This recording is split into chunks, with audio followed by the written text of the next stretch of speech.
So we've got the first flip done. These IKEA cabinets are pretty rubbish material. They're like a honeycomb inside, so it's not really a good grip. So what we've had to do is bolt right through and put a penny washer just to stop it from, well, to give it something to grip and to get purchase on. But it does give me a bit of space to cook outside. And if you saw my video from my first night away when I was struggling with the windbreak blowing away, what we've done, let me just show you. I'll take this off. We've just drilled some tiny little we've just drilled a couple of tiny little screw holes here and here. No, we've drilled holes, not screw holes, tiny little holes, and then that just fits in there and it just stops it blowing over. So I'm really happy with that. We're going to put another flip on the other end of the kitchen unit, which I'll be able to use as an extended bench top or worktop when I'm actually in the van. So this is more for when I want to cook outside.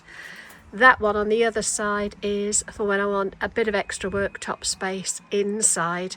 Really happy with that. Still need to oil this piece of wood to match the worktop, but I'm really happy with that. Problem solved. So this is what I'm using to oil the worktops. The main worktop there, this one has already had a coat. I'm going to do another coat and then I'll do the flips as well. Give them probably 2, maybe even 3 coats in total just to protect them, because when the water gets in, which it has done, it does mark. You can see here, I think you can see there's a cut mark on there already. So it is quite a porous material, this laminated MDF, but it's really sturdy and I like the look of it. So let's get oiling. I've got a really sore thumb. Makes it quite difficult to open this. There we go. Don't know if it's arthritis or a soft tissue injury, but I've really hurt my thumb. It says to use a brush or a microfiber roller, but the last time I put it on the other one I just used a cloth. It leaves a really lovely finish. It pulls all the grain out. It's actually what we used on the doors in our house. We have oak doors.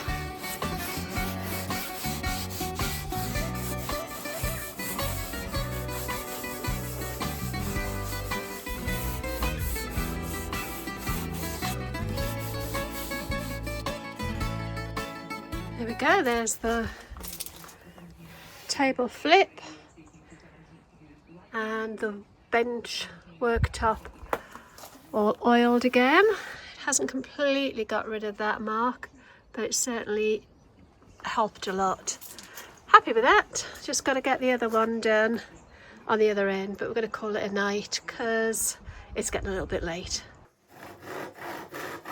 So I'm just making some shelves for plastic boxes to sit on in the kitchen units. Don't want drawers, it's too much faff, but I've got plastic boxes that fit really, really snugly into the kitchen unit, but they have to stack at the minute, so I just want thin ply shelves that they can sit on and slide in and out. So that's what I'm making.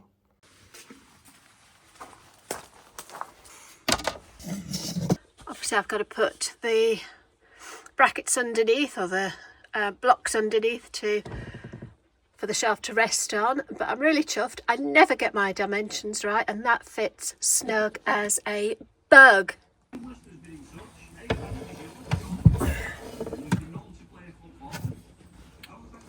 That's strange because if I right, is the van straight? That's right, I'm trying to get level, but I'm on a sloping drive. If I do there, it's not level anyway. Yes, I'm used to spirit levels in buildings, not in vehicles on wonky drives. Well, what I could possibly do is say, well, how off level is that? And compensate. And understand where, so at the edge of my, yes,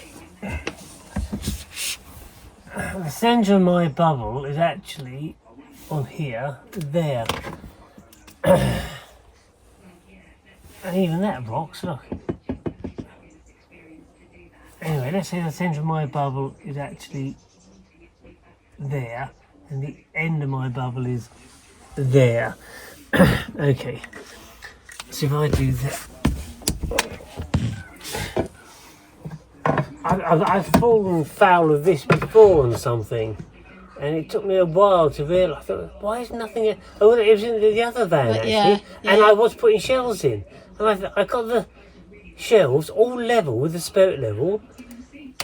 Put something in there, and it rolled off. I thought, well, how? And of course, the whole van was wonky. In all my engineering career, it's the first time I've worked inside a vehicle. And it took me a minute to twig. Right, so now I need, where are the other, some others of those legs I need to measure. Okay, how yeah, far just on the end of the down. counter. I'll get them for you. This is where I need 2 drills, so I'm not going backwards and forwards Do you want me to get you another one? Yeah, another one of these, please, Okay. yeah. Oh, I need a battery on it. Oh yeah. Where's your kimchi thing? It's blooming dark in there. Because to reach, I've got to put my head and shoulders in there. Once my head and shoulders in there, it all goes dark. I can't see a thing.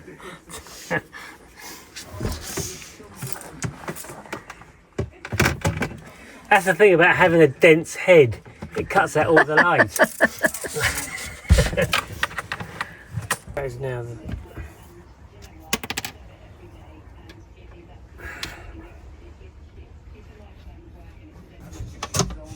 Yes, I'm trying to make these absolute level, but of course the van's never going to be level, is it? I might shave a little bit off that one if that's the one that's going. See if the other one fits a bit more loosely. But I've got a nice edge on the front edge, Okay. not on the back edge. Okay, so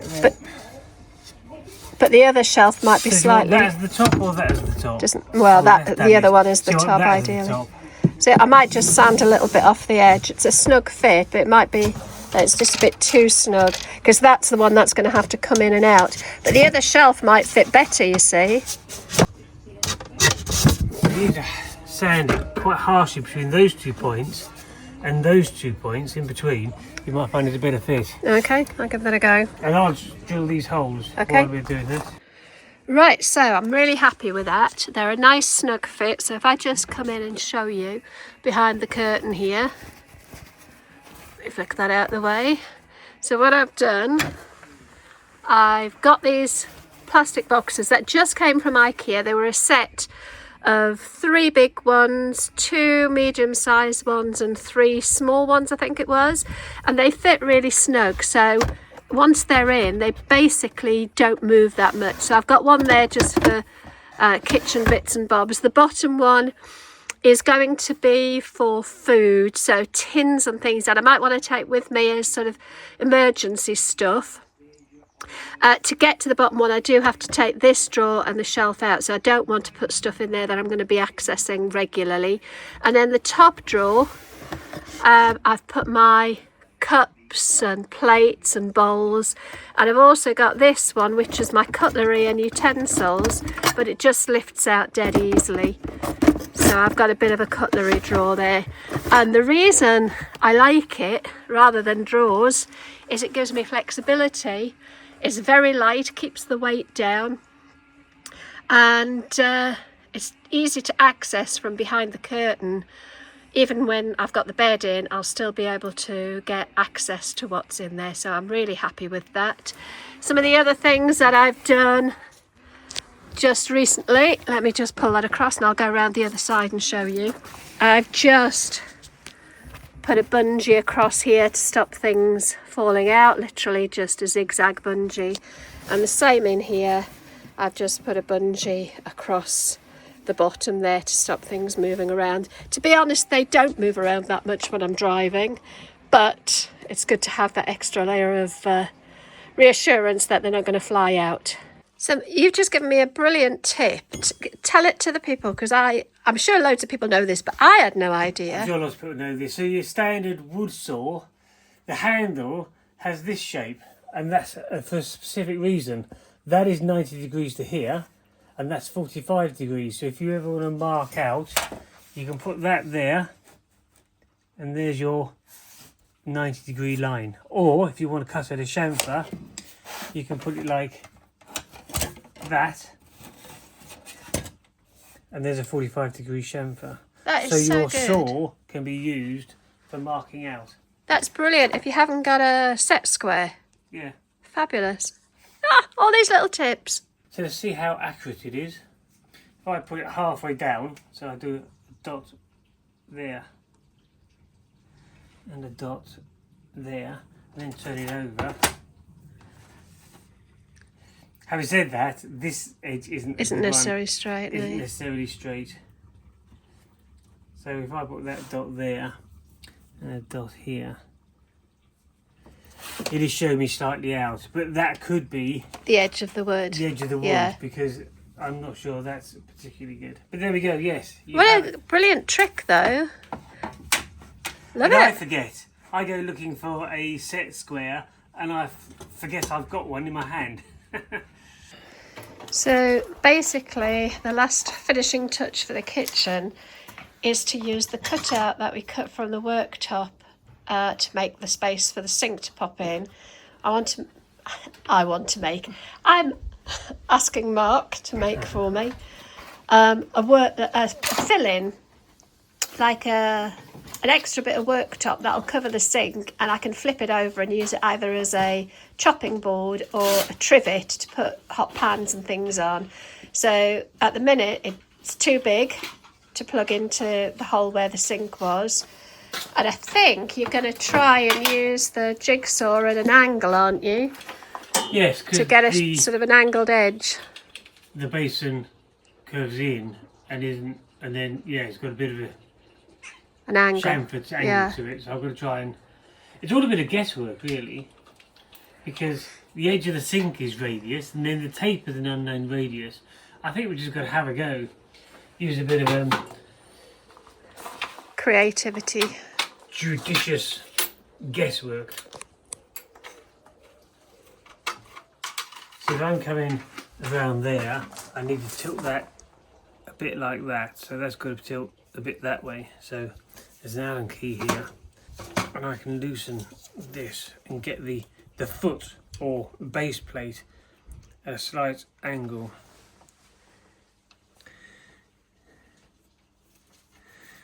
It's actually got damper sometimes. It looks a bit rusty. I mean, it shows me degrees here, but we're not that precise. So I want that at a bit of an angle, so I've got to do, and it's a bit tight still. A little bit looser. I think it's got a bit of serration underneath to stop it moving around. Yeah, so I'll just put about that much of an angle on it. I think you need a wee bit more. That bit? Yeah, I think so. Too much is better than too little. Yeah, I think that's... So let's say I'm going to have it at... It's not the smoothest of things. Yeah, it's a bit fiddly, isn't it? It is. That's 15 degrees. Let's see what that looks like. Because it was upside down, I couldn't really see. Yeah. Let's go for that. Okay. So we've also got to take a little bit off the diameter? Yes. Circumference? Yes. Both. Yeah. Diameter's that, isn't it? Circumference is that. Yes. So we're taking it off the... No, the circumference. Yeah, that's all the way around, isn't it? Circumvent, circumference. So you got the radius is halfway, the diameter is the full way. Circumference and perimeter. Circumference, yes. You're getting me confused. But it doesn't take much. Now what we are going to get, because I'm cutting from the top, is going to be a bit of a possibly a bit of a rough edge here, but We can always sand it off. Yeah, I Yeah, we think can so. sand it off. And if I go nice and slowly, we'll see. But yeah, really. So why do this rather than router it? Could we router? To router, I'd have to have a jig. So, yes, I could work out the distance between the cutter and the edge of the foot plate, and then screw a smaller disc on there and let the foot plate follow that smaller disc round so the cutter cuts here. But yeah, I think if you did this a lot, Regularly, if you were yeah. producing 20 of these a day, you'd go through time and expense and experimentation to get just the right thing. But We're doing a one-off. exactly. Right, okay, let's see how this goes. When I fitted outdoors, I probably did about 15, and what I should have done was have a jig and use a router, because my brother said you cut each door's hinges and latch and separately. I said yeah, with the chisel by eye. He went, why didn't you make a jig up and use a router? And I thought, yeah, I suppose I should have, but I didn't.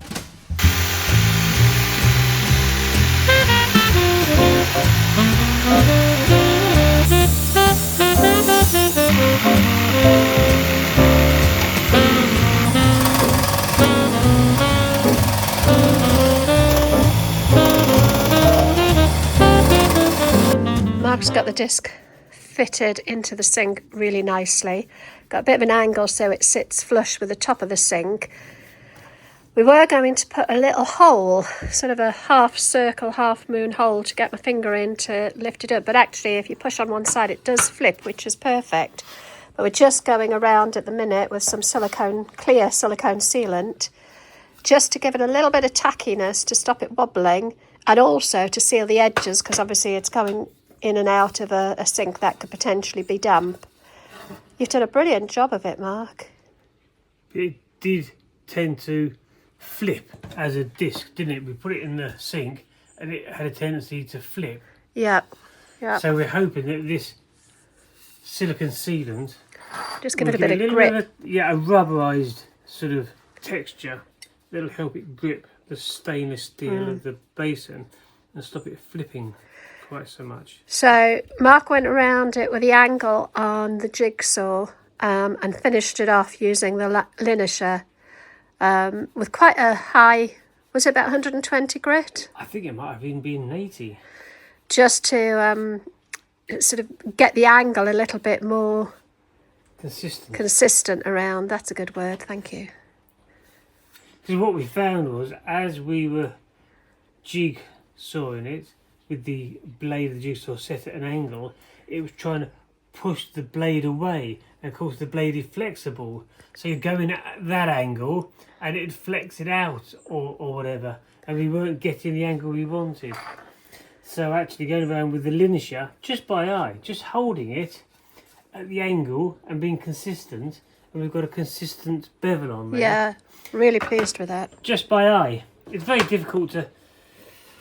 Linisher is very much a hands-on manual type thing. You just got to use your judgment and do a bit at a time and stop and see what you're achieving and is that what you wanted, and adjust.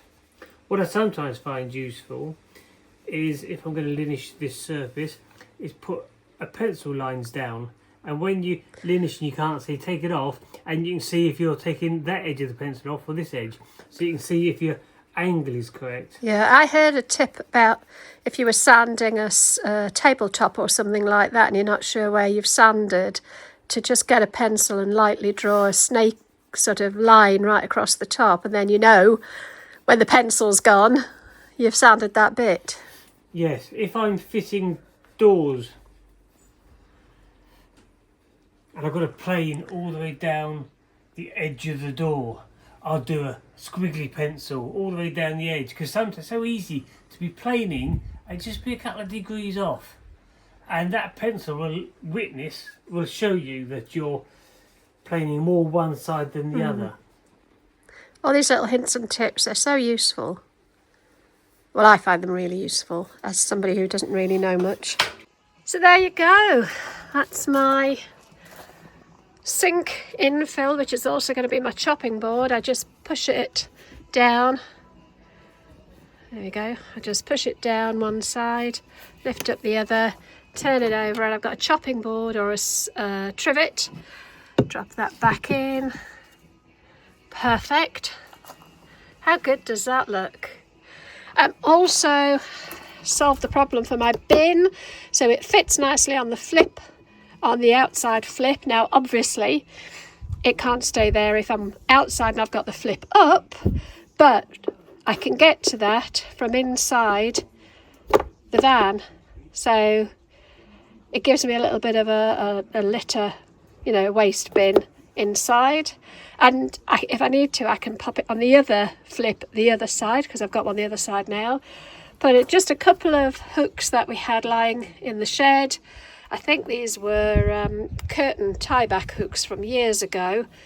For my tea towel, I've got one this end, and if I take you around to the side door, you can see this side. We've got another flip here. Perfect. And another hook here. This one proved to be a bit tricky because, like we've said before, the material of these IKEA units is just pretty hollow, so that's pretty hollow, but it's only ever going to take the weight of a tea towel. So Mark's just siliconed it to stick it to the side of the cabinet. And I think, do you know, we are pretty much done. Now, we just need to build the bed, and that is it. Fabulous. I'm loving it. Absolutely loving it.